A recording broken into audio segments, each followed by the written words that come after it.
পরিবেশ ও জনস্বাস্থ্য সুরক্ষায় বর্জ্য ব্যবস্থাপনায় সংশ্লিষ্ট সকলকে আরও দায়িত্বশীল এবং কার্যকর ভূমিকা পালনের আহ্বান জানিয়েছেন স্থানীয় সরকার, পল্লী উন্নয়ন এবং সমবায় মন্ত্রী মির্জা ফখরুল ইসলাম আলমগীর।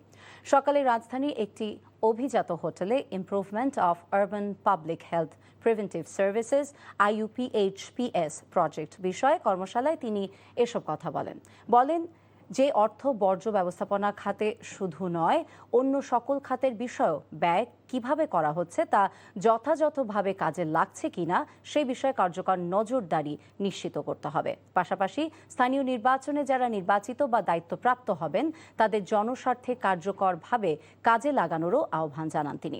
এছাড়াও পরিচ্ছন্ন এবং নিরাপদ শহর গড়তে শুধু সরকারি উদ্যোগ যথেষ্ট নয়, সাধারণ মানুষের মধ্যেও জনসচেতনতা বৃদ্ধি করতে হবে বলেও জানান তিনি।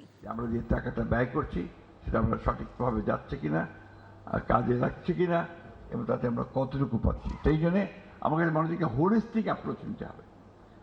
এখানে একটা ছোট্ট প্রজেক্ট করলাম, ওখানে একটা ছোট প্রজেক্ট করলাম, এভাবে না করে গোটা মিউনিসিপ্যাল এরিয়াতে, সিটি কর্পোরেশনগুলোতে আমরা একটা টোটাল হোলিস্টিক অ্যাপ্রোচ নেই, তাহলে সেটা বোধহয় অনেক ইফেক্টিভ হবে।